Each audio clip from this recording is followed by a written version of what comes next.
dévoilons effectivement aujourd'hui le baromètre des grandes entreprises, une enquête exclusive réalisée chaque année par Euroconsulting Group et BFM Business. Cette année, une nouveauté, on a pour la première fois les dirigeants de moins de 250 salariés. Et ce qu'il faut retenir de ce baromètre, Gilles Bonenfant, bonjour. Bonjour. Président d'Euroconsulting Group, c'est le mot expectative. On a eu Emmanuel Le Chypre avec nous tout à l'heure. Est-ce que c'est pas plutôt aussi le mot résilience ? Je crois que c'est plus que de la résilience. Derrière expectative, il y a un optimisme. Vous n'avez pas écrit optimisme dans votre rapport Ah non, mais parce que quand même, avec toutes les nouvelles qu'on a jour après jour, on n'est pas dans l'optimisme. On est oui, dans l'expectative, ce qui veut dire pour moi que les chefs d'entreprise sont prêts à la fois à assumer ces crises successives et puis à rebondir dès que l'occasion se présentera. Donc vous vous souvenez peut-être qu'il y a un an, on était le premier à sortir un indice très optimiste et on se disait avec les successions de Covid, qu'est-ce que ça va donner ? Ils disaient non, les chefs d'entreprise sont confiants et sont optimistes. D'ailleurs, c'était l'indice le plus beau qu'on ait eu. Là, je trouve que l'expectative pour 75% d'entre eux, ça veut dire qu'ils sont prêts à rebondir. Et c'est une bonne nouvelle. C'est une bonne nouvelle pour l'économie et c'est une bonne nouvelle pour nos entreprises. On ne va pas vous démentir, nous on est dans ce camp-là, sur ce plateau. Simplement, c'est vrai que vous l'avez baptisé l'expectative, le baromètre.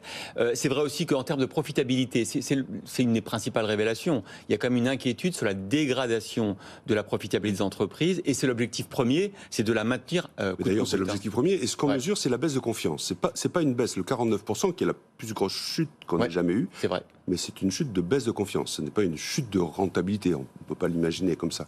Et donc, ça veut dire qu'ils s'imaginent que la rentabilité sera moins forte. D'ailleurs, elle sera moins forte en France et à l'étranger. Vous savez qu'on mesure les deux avec quand même une part moins forte de chute à l'étranger. Mais ce qui est important, et si vous venez des années précédentes, on attendait toujours un sujet sur le recrutement. Est-ce qu'ils vont recruter dans les années précédentes ? Ils continuent à recruter. Ils veulent recruter. Ça veut dire quoi ? Ça veut dire qu'on n'est pas sur une logique de court terme, qu'on est dans une logique de construction, de moyen terme, de long terme. C'est ce que j'appelle l'expectative, c'est-à-dire ils sont prêts à rebondir, ils sont prêts à saisir des parts de marché. C'est schizophrénie quand même, parce que vous voyez quand même les perspectives sur la rentabilité, ça fait peur de perdre des marges, et en même temps je continue à embaucher. Donc le chef d'entreprise, vous avez essayé de rentrer un peu dans sa tête, il est tout le temps lui-même dans ce combat pessimiste-optimiste. Vous savez, alors à la fois on fait cet analyse, puis à la fois je suis président d'un cabinet de conseil, Euroconsulting, donc mes clients me racontent, je vis le projet avec eux, et qu'est-ce qu'on voit ? On est sur des projets prêts à rebondir, prêts à agir.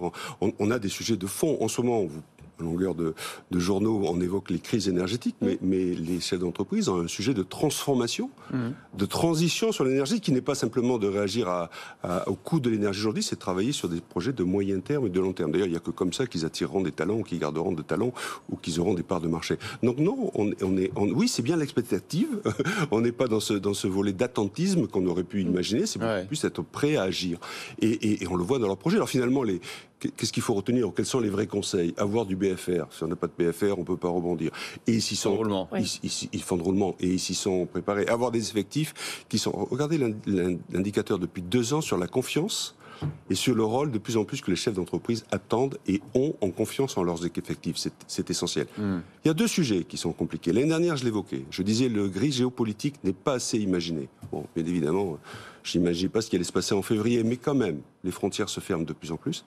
Et le deuxième sujet, qui est un sujet d'inquiétude, pour moi en particulier, vous parliez des ETI, c'est le risque de cyber-risque.